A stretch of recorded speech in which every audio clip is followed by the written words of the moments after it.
Hola, ¿qué tal? Este es su programa Monseñor Romero y la misión del Evangelio. En este lunes 6 de noviembre quiero decirles que el segmento que vamos a escuchar ahora del diario de Monseñor Romero da pie para muchas cosas. Quiero que nos fijemos en lo principal. Cómo Monseñor Romero se relacionó con las organizaciones populares. Aquí se menciona ya al Bloque Popular Revolucionario. Yo hago énfasis en esa relación porque Monseñor tiene una autoridad moral tal que estos grupos revolucionarios, Bloque Popular, aglomeraba una cantidad de organizaciones, sindicatos, y era verdaderamente una de las fuerzas más grandes. Pero al hablar con Monseñor, hacían lo que Monseñor les decía. Y Monseñor cuidaba la imagen de la iglesia. En perspectiva tenemos que ver cómo Monseñor, desde abril, en este momento tiene esta relación con el Bloque Popular Revolucionario, desde abril hasta agosto, va a tener el tiempo y la capacidad para regalarnos una carta pastoral, la iglesia salvadoreña y su relación con las organizaciones populares. Ahí está el documento. ¿Vamos a atacar la organización? No. ¿Vamos a defenderla? Sí, porque es un derecho. Estar organizado es un derecho. ¿Pueden hacer las organizaciones lo que les dé la gana? No, porque para eso está el arzobispo y para eso está la iglesia, para decirles que sí y que no. Y todo desde el marco del Evangelio. Esto es una maravilla que yo estoy seguro que muchos de ustedes la conocen, algunos más que yo, pero a lo mejor hay personas en la audiencia que no saben y por eso a veces critican a Monseñor Romero, y yo les doy la razón, porque lo critican porque no lo conocen. Pero a la hora de conocerlo, ahora sí, podemos decir, Monseñor tenía razón. Pero es que Monseñor tenía una moral que no cualquier autoridad eclesiástica tiene. Y esta moral lo dejaba entrar a cualquier parte, a cualquier estructura, a cualquier organización, sean del gobierno, sean populares, sea de la empresa privada. Esta moral es admirable. Oigamos a Monseñor. Jueves 13 de abril. Esta mañana los dirigentes del Bloque Popular Revolucionario esperan en el local del arzobispado la respuesta de los embajadores de las embajadas ocupadas por el mismo bloque, a fin de exponerles su situación, sus deseos, que se refieren principalmente a que influyan en el gobierno para que retiren los operativos militares de sus cantones y poder regresar a sus casas y dedicarse al cultivo de sus tierras, que ya es tiempo, ya que el invierno se acerca. Con ese mismo fin también han ocupado la catedral para llamar la atención de la población de la ciudad de San Salvador acerca de aquella situación. Pedirán también que hagan saber a sus gobiernos y por medio de sus gobiernos al mundo esta situación salvadoreña. Por parte del arzobispado, ya que ellos han pedido una mediación, se ha comprometido a representar a la iglesia el señor obispo auxiliar, Monseñor Revelo, quien, según conversaciones telefónicas, iba a estar presente a la 1 de la tarde, en que se iban a reunir en el arzobispado los embajadores con los representantes del bloque. La situación de los que han ocupado la catedral es bastante difícil, ya que la Policía Nacional ha rodeado la catedral e impide todos los accesos, y dentro de catedral hay mucha gente, entre ellos mujeres y niños, los cuales, si no les llega alimento, tendrán que sufrir mucho. Por su parte, el arzobispado ha emitido un boletín para expresar su posición en esta situación angustiosa, a la que siempre el arzobispado ha acudido con sentimientos de verdadera caridad imparcial. Se ha dicho que la situación de catedral es grave y que suplica tener en cuenta sobre todo a las mujeres y a los niños. Se ha desautorizado también en ese boletín el aviso que se está dando de que habrá una misa hoy a las 5 de la tarde en catedral.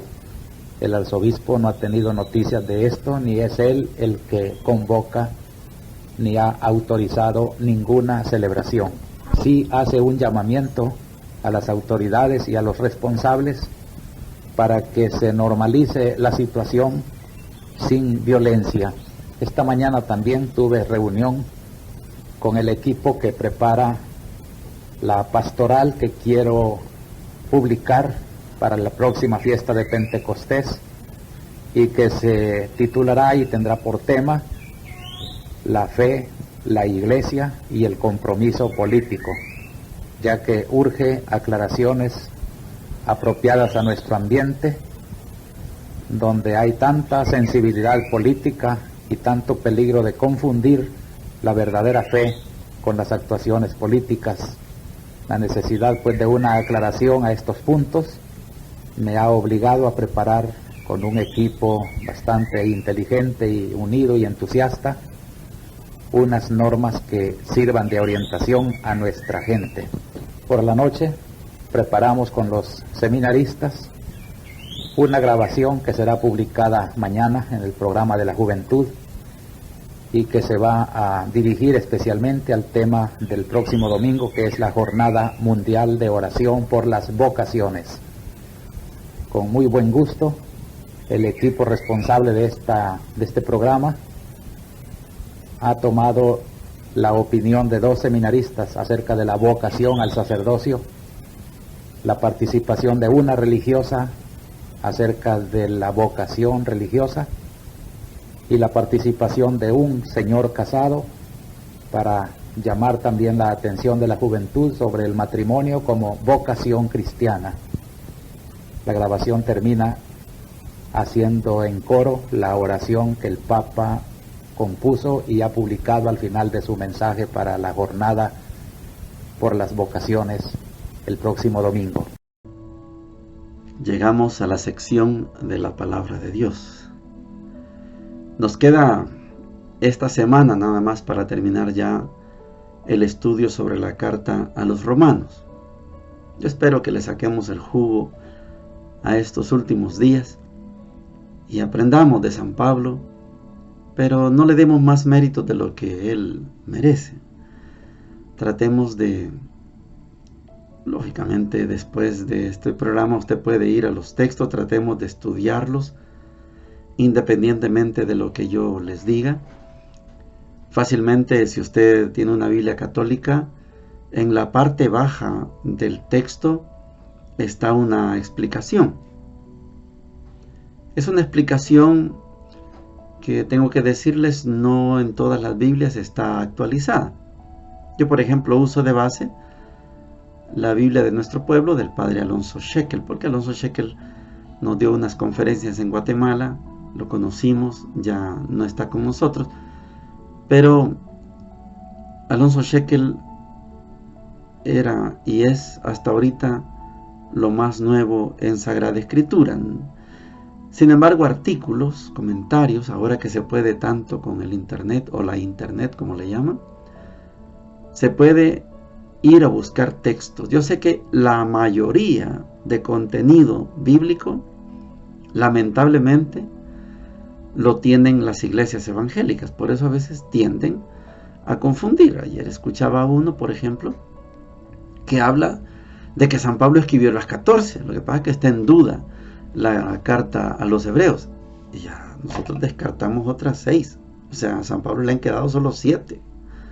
Pero es bueno que usted también vaya por su cuenta y estudie, porque todo ese trabajo de San Pablo tiene su valor, pero no más que los evangelios. Y cuando le damos más valor a las cartas de San Pablo, ninguneamos, ponemos en un segundo plano el evangelio, y eso no es lo ordinario. Lo ordinario es darle el valor primero a los evangelios, después lo demás. Hoy vamos a estudiar Romanos 11 del 29 al 36 y dice lo siguiente: hermanos, los dones y la llamada de Dios son irrevocables. Ustedes en otro tiempo eran rebeldes a Dios, pero ahora, al rebelarse ellos, han obtenido misericordia. Así también ellos, que ahora son rebeldes, con ocasión de la misericordia obtenida por ustedes, alcanzarán misericordia. Pues Dios nos encerró a todos en la rebeldía para tener misericordia de todos. Qué abismo de generosidad, de sabiduría y de conocimiento el de Dios. Qué insondables sus decisiones y qué irrastreables sus caminos. ¿Quién conoció la mente del Señor? ¿Quién fue su consejero? ¿Quién le ha dado primero para que Él devuelva? Él es el origen, guía y meta del universo. A Él, la gloria por los siglos. Amén. Palabra de Dios, te alabamos, Señor. ¿Qué cree usted que le podemos reclamar a San Pablo en esta carta a los Romanos capítulo 11? Nada. Nada, porque lo primero, como inicia el texto de hoy, es una verdad infalible. Los dones y la llamada de Dios son irrevocables. Si llama, no dice, ya no te llamo. No, yo te llamo y te sigo llamando. Es irrevocable. Y si usted tiene un don significa regalo. Por ejemplo, usted es bueno para cantar. ¿Usted cree que Dios le va a quitar ese don? Ya no vas a cantar. No. ¿Quiere que le ponga un ejemplo? José, majestuosa voz, príncipe de la canción, sí. José, él lo cuenta en su historia. Lo vimos por las entrevistas cuando estaba en sus peores momentos. Y José reconoció que él había caído en lo más bajo. Perdió su matrimonio, prácticamente perdió sus hijos, sus hijas. ¿Y usted cree que Dios le quitó el don de cantar? No. José seguía teniendo la misma voz. El don y la llamada son irrevocables. En un momento, Dios hizo de Israel el pueblo. Hemos dicho aquí, por la exégesis que Dios nos permite, Dios escogió a Israel para que fuera el ejemplo ante todos los pueblos. Pero Israel se equivocó. No fue obediente a lo que Dios le pidió. Dios cambia. San Pablo tiene una gran importancia en esto. Dios cambia. Y al ser los judíos los que desprecian a Jesús, y con eso desprecian a Dios, Jesús dice, bueno, el banquete era para ustedes, pero ustedes no lo aceptaron.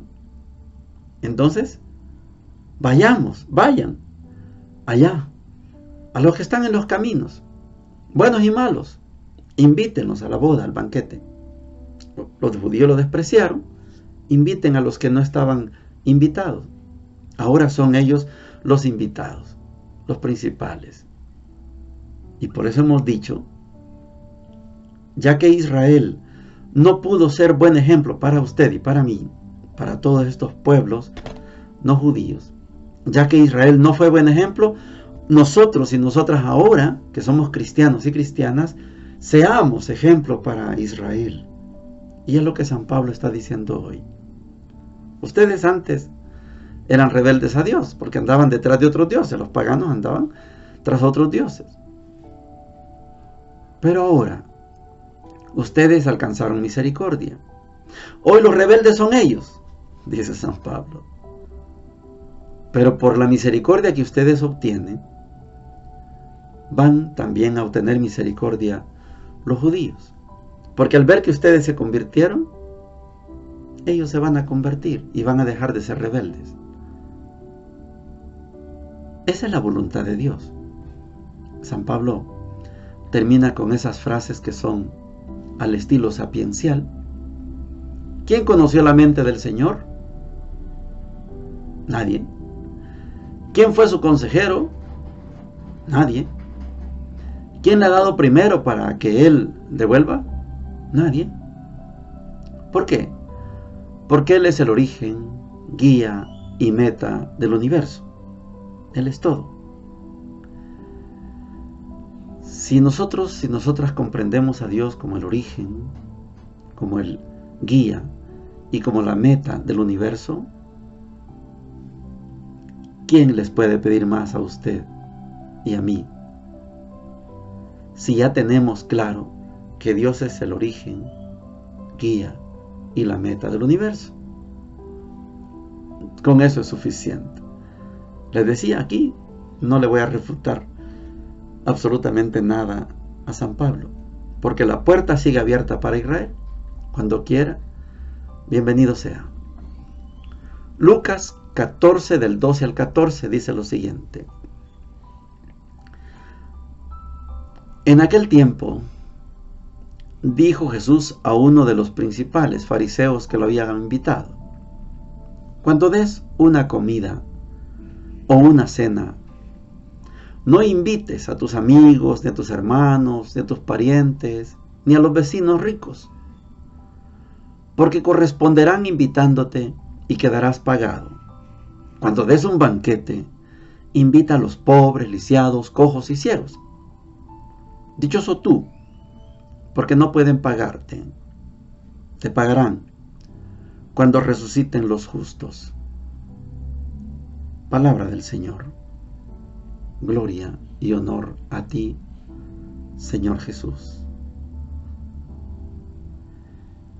Este texto de Lucas 14, 12 al 14 es la síntesis de aquello que hemos estudiado como la bendición. Primera etapa: Dios te bendice y al otro lo maldice. Por eso tú tienes y el otro no tiene. Es la primera etapa de la bendición. Segunda etapa de la bendición: Dios te bendice, pero te pide que compartas con el que no ha sido bendecido. Y surge la limosna. Una caridad, pero caridad incompleta todavía. Tercera etapa: Dios te bendice, te da cosas, te da vida, etc. Dios te bendice para que compartas tu bendición con los demás. Solo eres administrador de las bendiciones. Solo administrador. Esto que estamos viviendo hoy en San Lucas 14 es precisamente esto. ¿Vas a hacer un banquete? Hazlo con los pobres. Porque los pobres no te van a devolver, no te van a invitar a un banquete como el que tú les invitas. No. Pero sí, Dios sí Porque Dios quiere que tu bendición la compartas con el que no ha sido bendecido, que la compartas con los demás. Dios nos ha puesto a unos para administradores de su riqueza, administradores de su reino. De esto, gracias a Dios, tenemos múltiples ejemplos. Dios le dio a usted un don, y como los dones, como decíamos en la carta a los Romanos, capítulo 14, capítulo 11, los dones son irrevocables. No te los da hoy y te los quita mañana, no, es irrevocable, te lo dio. ¿Cuántos buenos ejemplos tenemos de personas que entendieron la vida como una administración del reino de Dios? Yo puedo mencionarles una buena cantidad de santos y santas, reconocidos o no, pero como en este programa tenemos como principal invitado a Monseñor Romero, ¿se imagina la llamada que Dios le hizo a Monseñor? ¿Se imagina los dones que Dios le dio a Monseñor? No los puso en función de él, las puso en función del pueblo. Era bueno para estudiar, lo puso en función del pueblo. Era bueno para predicar, lo puso en función del pueblo. Tenía mucho coraje y mucho valor, lo puso en función del pueblo. Cuando des un banquete, no lo hagas para que te lo devuelvan. ¿Cómo le pagamos a Monseñor todo lo que él hizo? No, pero Dios se encarga y Dios le paga. Y le pagó. Y murió mártir. Y desde el momento en que Monseñor Romero muere mártir, es un santo. Hay que hacer un proceso y demostrar que hizo milagros. Sí, pero Monseñor Romero, por ser mártir, es un santo. Como Esteban, como Pedro y Pablo, como Matías, como Bernabé, como todos los apóstoles, como todos los primeros cristianos.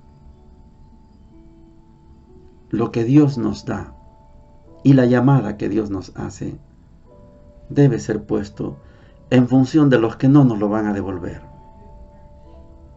Yo admiro la vocación religiosa. Tenemos un trabajo en el asilo de ancianos de Armenia, Hogar San Pedro Claver. Y veo cómo las hermanas, 4 religiosas, hermanitas de los pobres de San Pedro Claver, cómo se desviven, se preocupan para que aquel ancianito, aquella ancianita, tenga su comida, tenga su ropa limpia, tenga su medicina, tenga sus citas médicas. ¿Y quién les paga? Unos pagan una cuota. ¿Usted cree que con eso que se paga es suficiente para todo lo que ellas hacen? No. Y los que no pueden pagar, también se les da lo mismo. Comen lo mismo, tienen el mismo tipo de cama, es un solo salón, tienen una limpieza admirable. Usted no va a entrar a ese hogar de ancianos y va a sentir el tufo, no olor, tufo, a orín, no, ni estiércol, no. Hay una limpieza. Son tantos ejemplos. Las hermanitas de la caridad tienen sus propios hogares, religiosas, religiosos, recibieron dones, recibieron llamada, y todo lo ponen al servicio de los que no se lo van a devolver. Y de esto hay muchos, gracias a Dios hay muchos ejemplos. Pero quiero concluir. Este fariseo es uno de los principales de los fariseos. Está escuchando a Jesús, ya le ha dado 3 lecciones, está escuchando a Jesús y está diciendo, este Jesús nunca me va a dar un banquete como el que yo le estoy dando, eso es lo que quiere, ¿sí? Jesús no vino a devolver favores. Me invitaste a un banquete, yo voy a ver cómo hago para devolverte el banquete. No. La lógica del reino no es esa. La vida es un banquete, es una fiesta. Y todos y todas estamos invitados. Puede ser que Dios me llamó para servir la mesa y para comer después. Primero que coman los cojos, los lisiados, los sordos, los mudos, los que están esclavos, los pordioseros. Que coman ellos primero. Después voy a comer yo. A lo mejor yo soy de los que me voy a sentar en la mesa y otro me va a servir. Después yo voy a servir a otros. No devolver el favor al que me sirvió, no. Yo voy a servir a otros. Y esa cadena de servir es lo que constituye el reino de Dios. Maravillosa enseñanza, maravillosa sabiduría. Lucas, el evangelio de los pobres. Lucas, el evangelio de la misericordia. Lucas, el evangelio de lo nuevo, nos da tremenda lección. No hagamos las cosas para que nos las devuelvan. Así no funciona el reino. Si no, el reino de Dios sería de los ricos, porque ellos se banquetean. Hoy voy a esta casa, después ellos vienen a mi casa y la pasamos de banquete en banquete. Esa no es la lógica del reino. La lógica del reino es: yo soy administrador de los bienes, de los dones, y mi misión es compartirlo con los que no los tienen. Ay, si los ricos entendieran esto, se matarían por servir a los pobres, porque los pobres le darían la bendición. Los pobres serían los autores de la bendición de ellos. Pero como ellos se sirven entre ellos, así nunca llega el reino de Dios. Gracias a Dios hay algunos que sí han entendido que el reino de Dios es un banquete y que se trata de servir unos a otros. Bendiciones para todos y para todas.